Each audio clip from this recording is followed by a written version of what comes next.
ልጆች የመጫወቻ መኪና በእጃችሁ ለመቆጣጠር አልማችሁ ታውቃላችሁ? ህልማችሁን እውን ልናደርገው በእጆ የሚቆጣጠሩትን ምርጥ የመጫወቻ መኪና ይዘንሎት ከች ብለናል። በአዲስ ቴክኖሎጂ የተራቀቀና እጃችሁ ላይ ባሰራችሁት ሰዓት መሳይ እያንዳንዱን እንቅስቃሴያችሁን ተከትሎ የሚነቃነቅ መኪና። ቀኝ፣ ግራ፣ ፊት፣ ኋላ፣ ፍሬን እንደፈለጋችሁ ይቆጣጠሩታል። ለማውለቅ እንኳን የምትሳሱለት። በዚህ ደግሞ አያበቃም። ውብ ኤልኢዲ መብራት ያለው ድምጽ የሚያወጣ ለሽቅድድሞሽ የተዘጋጀ ከጓደኛ ቤተሰቦች ጋር የሚጫወቱበት። በዚህም አላበቃም። ለየት የሚያደርገው ሪሞት አያስፈልግም። በምንልክሎት የእጅ ጌጥ ይቆጣጠሩታል። ታዲያ ምን ይጠብቃሉ? ዛሬውኑ ደውሉ እና በእጆ ያስገቡ። በደስታም ይፈንድቁ። ዋጋው ተመጣጣኝ፣ ያላችሁበት ድረስ በነፃ እናደርሳለን። ከዕለታት አንድ ቀን ፊዮና የምትባል ንግስት ነበረች። በውበቷ ምክንያት በጣም ትኮራ ነበር። ቀኗንም የምታሳልፈው የሚያምረው ጸጉሯን ስታበጥርና ውዱን ቀሚሷን ስትለዋውጥ ነው። ንጉሱ ሁሉንም ሀብቱን ለእንደኔ አይነቱ ውብ ንግስት እንደሚሰጥ ግልጽ ነው። ይሁንና ንጉሱ በብዙ ስራ ይወጠር ስለነበር ጊዜውን ከሷ ጋር ማሳለፍ አይችልም። ይህም ፊዮናም በጣም ያናድዳታል። ይበቃሻል፣ በመንግስት ስራና በብዙ ስራዎች ተወጥሬያለሁ። አቁሚ፣ እስኪ ወደ ውጪ ውጪ።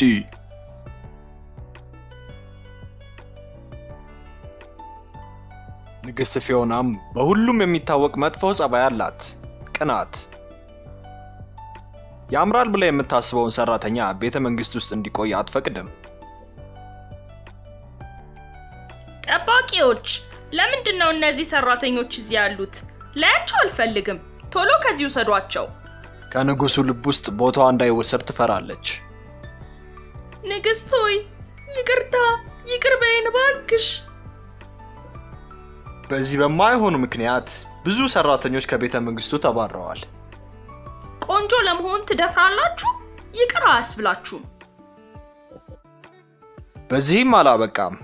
በግዛቱ ውስጥ ያሉት ቆነጃጅቶች እንዳለ በፊዮና ቅናት ምክንያት ተባረሩ።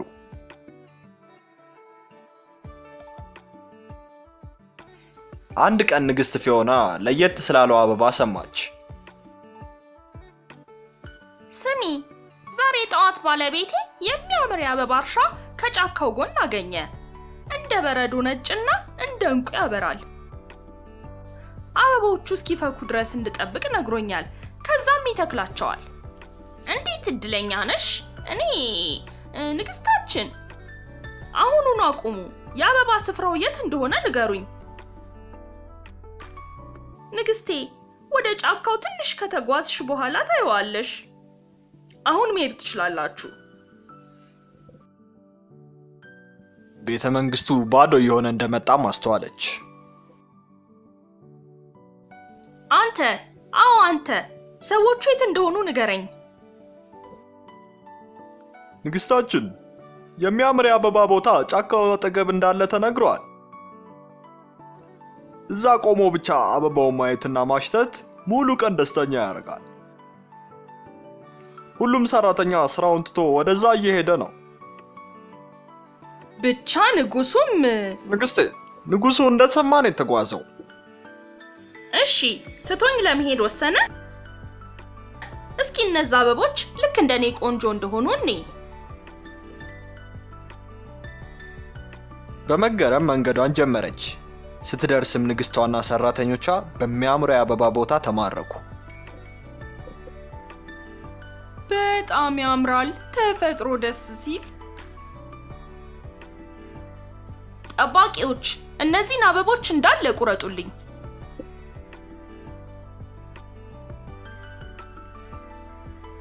በሚገርም ሁኔታም አበባዎቹ መድማት ጀመሩ። የህመም ድምጽ ሳይቀር አወጡ።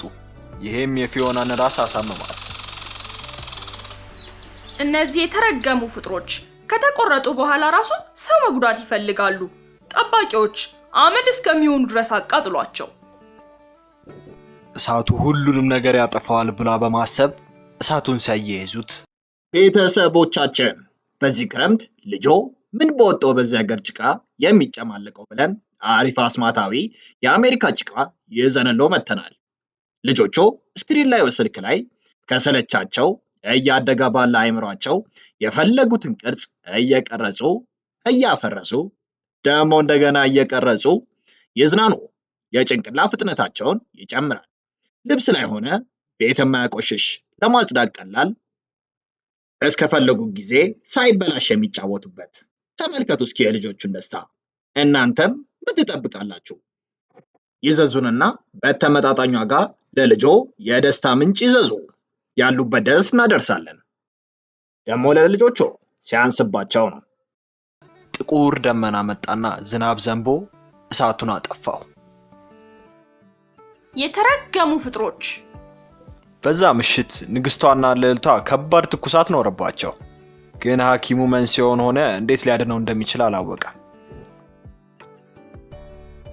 ክቡርነቶ፣ የንግስቷና የልዕልቶቹ ህመም ለየት ያለ ነው። ማድረግ የምችለውን ሁሉ ነገር ሞክራለሁ። ሐኪሙ ለንግስቷ መድኃኒት ሰጣት፣ ግን አላገገመችም። ሐኪሙም የተቻለውን ሁሉ አደረገ።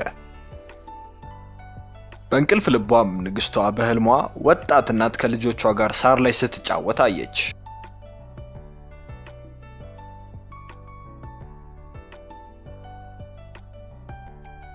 ማናችሁ እናንተ?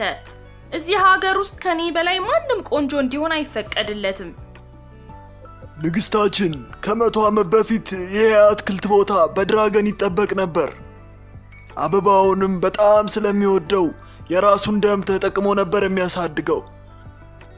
ስለዚህም እነዚህ አበቦች የድራገን ደም ይይዛሉ። ሚስጥራዊ ፍጥሮች ናቸው። ማን እንደሆኑ አያገባኝም። ለምንድን ነው እነዛን አስጠሊታ ድራጎኖች መፍራት የሚጠበቅብኝ? ጠባቂዎች! አቤት ንግስታችን። እባካችሁ ህይወታችንን ማሩልን። እባካችሁ ተዚህ ቶሎ እንሄዳለን። ንግስቷ ማዘኗ ቀርቶ በደስታ ሳቀችባቸው። በህይወት ራሱ ልቀጣቸው ወሰነች። ጠባቂዎች! እነዚህን መልሼ ላያቸው አልፈልግም። አሁኑኑ አስወግዷቸው። አሁን! አንቺ መጥፎ! ለመንሽ ግን አልማርሽንም። ትከፊበታለሽ። ንግስቷ በሰራተኞቹ ጩኸት ደንግጣ ነቃች። በፈጣሪ! ንግስቷ ስታስፈራ! ክንፍ ወዳለው ትልቅ ድራገን ተለወጠች። የበለጠ በጮች ቁጥር ቤተ መንግስት ውስጥ በምትተፋው እሳት የበለጠ እየተሸበረ መጣ። አይ! ለምንድነው እንደዚህ የሚያስጠላ ድራገን የሆንኩት? ለምንድነው እሳት የምተፋው? ምን ተፈጥሮብኝ ነው? በምሬትም ትንሾቹ ድራገኖችን አየቻቸው። ልጆቼ! ድንገትም ያቺ ሴት ያለችውን አስታወሰች። ምናልባት ይሄ ቅጣቱ ይሆናል። ትከፊበታለሽ። በጣም አዝናም ንግስቷ ወደ አስቆረጠችው የአበባ ቦታ ሄደች።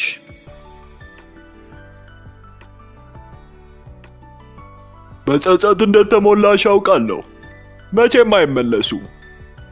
በዚህ ህይወት ውስጥ የማንቀይራቸው ስህተቶች አሉ። ሌሎችን በአንቺ ምክንያት ስለተጎዱ በዚህ አስጠሊታ ገጽ። ዓለም በቴክኖሎጂ እየተራቀቀ ነው። ታዲያ የእናንተስ ልጆች ለምን ይቅርባቸው ብለን በአይነቱ ለየት ያለውን የልጆች ስማርቶች ይዘንሎት መጥተናል።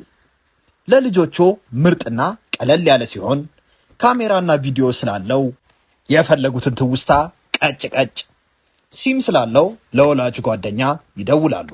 እንዲሁም ወላጆች ልጆቻቸው ያሉበትን ቦታ በጂፒኤስ ሲስተሙ ቅልብጭ አድርጎ በስልካቸው የሚያሳይ፣ እንዲሁም ልጆቹ በሰዓቱ ላይ የሚያሳልፉትን ጊዜ በስልኮ መመጠን የሚችሉበት፣ በአደጋ ጊዜም በቀላሉ አንዴ ብቻ በመንካት የሚደውሉበት፣ የተለያዩ ጨዋታዎችም ያካተተ በመሆኑም ልጆቹ ይደሰቱበታል። በትምህርት ጊዜም ስኩል ሞድ ስላለው ትምህርታቸውን ሳይዘናጉ ይከታተሉበታል። ታዲያ የእናንተ ልጆችስ ለምን ይቅርባቸው? ደግሞ ለልጆቹ ሲያንሳቸው ነው። ዋጋው ኪስ የማይጎዳ ይደውሉ፣ ያሉበት እናመጣለን። ለዋጋና ለበለጠ መረጃ ቴሌግራማችንን ተረት ተረት ቶይስ ብለው ይቀላቀሉ። ታሽ እስከ ህይወትሽ መጨረሻ ትኖሪያለሽ። በተጨማሪም በሁሉም ስለምትቀኝ ልጆችሽም በአንቺ ጥፋት ይቀጣሉ።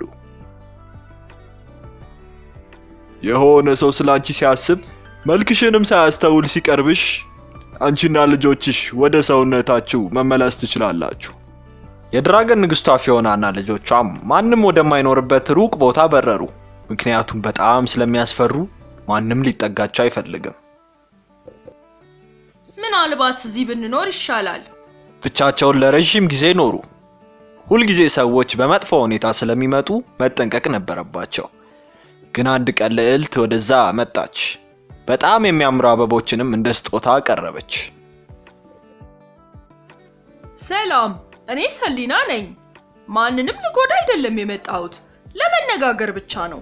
ትንሹ ልጅሽ እንደተጎዳ አይቼ ነው የምረዳትም ይመስለኛል። ፊዮና ወደ ሰውነቷ ትመለስ ሲሆን በቀጣዩ ክፍል ከተረት ተረት ጋር የምናየው ይሆናል።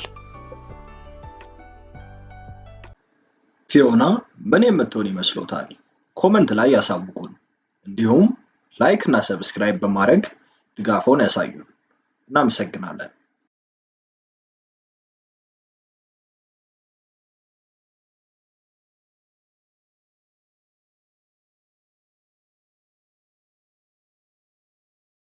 ገና ደርሷል። ለልጆ ምን ልስጠው ብለው እንደተጨነቁ ወሬው ደርሶናል። እኛም ለበዓሉ ልጆቹን የሚያስደስት መኪና ይዘን ከች ብለናል። ለየት የሚያደርገው ለስላሳ የውሃ ኳሶችን እየተኮሰ የተለያዩ ትርኢቶችን የሚያሳይ እስከ 40 ሜትር በሪሞት የሚሰራ 10 ሜትር ድረስ ጉዳት የሌለውን ላስቲክ የሚተኩስ ለልጆቹ ደስታና ፌሽታን የሚያመጣ ቻርጀር ስላለው ለሰዓታት ደስታን የሚሰጣቸው መኪና መሆኑ ነው። ዋጋው በጣም ተመጣጣኝ። ይደውሉ፣ ያሉበት ድረስ እናደርሳለን። ልጆች ራሳችሁን ወደምትወዱት ሱፐር ሂሮ ለመቀየር ዝግጁ ናችሁ? እኛም ለእናንተ ስንል የምትወዷቸውን የስፓይደርማንን፣ ሀልክን፣ ባትማንን ሙሉ ልብሶች ከነጭንብላቸው ይዘንለው መጥተናል። በተጨማሪም የተለያዩ የሥራ ልብሶች ከነሙሉ ዕቃቸው እንደ ዶክተር፣ ወታደር፣ ፖሊስ፣ ፓይሬት፣ ኧረ ምን የቀረ አለ? ብቻ እናንተ ይደውሉ፣ እኛ ለእናንተ ደስታ ህልሞን በቤቶ እናደርሳለን። በተመጣጣኝ ዋጋ ይደውሉ።